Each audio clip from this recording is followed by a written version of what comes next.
Customer surveys and key account interviews are among the most underused assets in the business intelligence toolkit. Not because organizations do not collect feedback. Most do, obsessively. The problem is that most customer feedback programs are designed to produce data that confirms what leadership already believes, rather than intelligence that challenges or sharpens strategic decisions. When that happens, the entire apparatus, the survey platform, the account review cadence, the customer success reports, becomes a performance that makes everyone feel accountable without actually being so.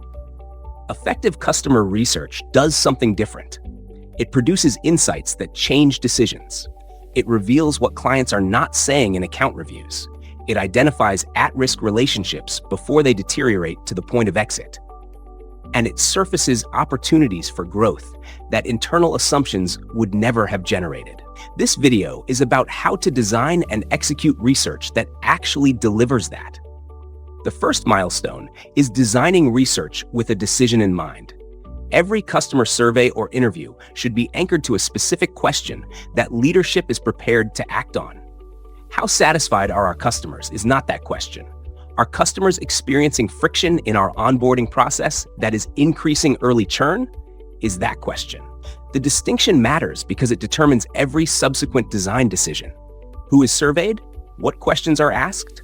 What data is collected? And how results are analyzed. Research designed around vague satisfaction metrics produces vague satisfaction scores. Research designed around specific business decisions produces intelligence.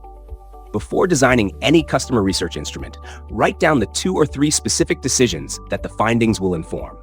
If that exercise is difficult, the research is not yet ready to be designed.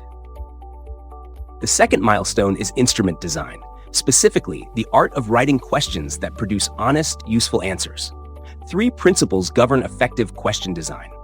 First, ask about behavior and experience, not opinion and satisfaction wherever possible. How many times in the last 90 days did you contact our support team? Produces more useful data than how would you rate our support? Because it is specific, objective, and free from respondent social desirability bias. Second, ask one question at a time. Double-barreled questions, how would you rate the quality and timeliness of our deliverables, cannot be meaningfully answered because the 2 elements might be rated differently. Third, design the scale deliberately. 5-point scales work for most business purposes. Net Promoter Score. Asking how likely a customer is to recommend on a 0 to 10 scale provides a simple, benchmarkable metric with established correlation to business growth, validated across industries by Bain & Company's Fred Reichheld research.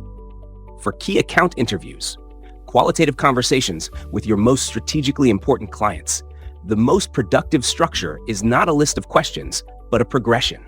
Start with questions about their business context and priorities, then move to their experience with your organization, then to specific challenges or unmet needs, and finally to what an ideal partnership would look like in the next year. This sequence builds rapport, ensures context, and arrives at actionable intelligence naturally rather than forcing it. The third milestone is analysis and activation, converting data into decisions. The failure mode of most customer research programs is that the data is collected, analyzed, presented, and then filed. The insights reach PowerPoint decks and never reach action plans. Effective research activation requires 3 things. First, a clear owner for each finding that requires action. Second, a defined timeline for response. Third, a close-the-loop practice, communicating to the customers whose feedback drove a change what was done as a result of their input. This close-the-loop behavior is one of the most powerful relationship-building practices in customer management, and one of the least commonly practiced.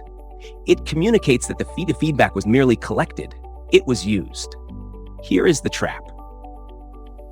Organizations frequently use customer satisfaction data to celebrate what is working and systematically underweight what is not.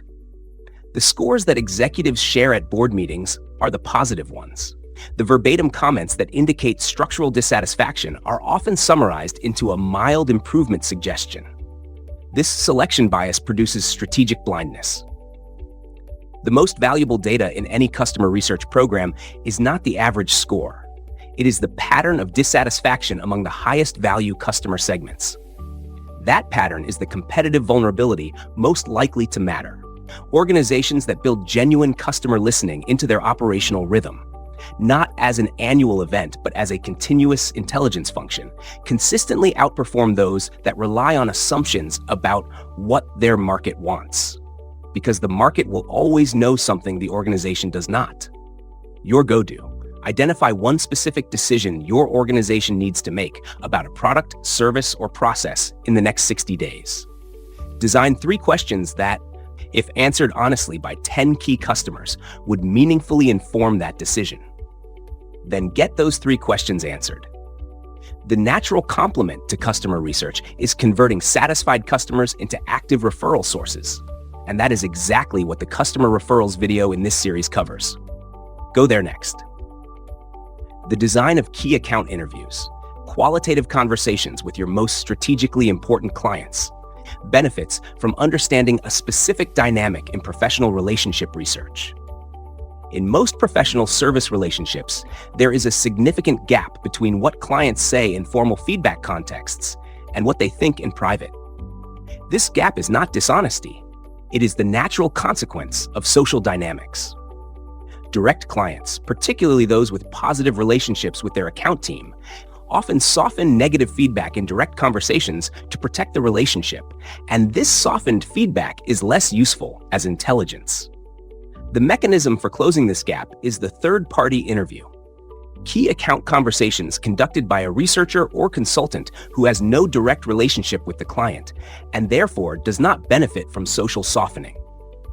Clients consistently provide more candid, more specific, and more actionable feedback to third-party interviewers than to their direct account contacts. For businesses where a handful of key accounts represent significant revenue concentration, the investment in professional third-party account interviews provides intelligence quality that direct interviews rarely match. Another dimension of customer research that many organizations overlook is the competitive intelligence embedded in customer conversations. When customers are asked, in appropriately structured interviews, how they evaluate your organization relative to alternatives, they provide competitive intelligence that no amount of market research or mystery shopping can match. Understanding specifically which aspects of competitor offerings your customers find compelling enough to consider is the most direct possible input to competitive strategy. This intelligence is available in every customer relationship, but is rarely specifically elicited because organizations design customer research to understand customer satisfaction rather than competitive landscape. A modest adjustment in research design produces dramatically more strategically useful data. Thanks for watching. If you found this useful, hit like and subscribe to our channel for more practical insights. And if you're ready to go further, check out the next video on your screen.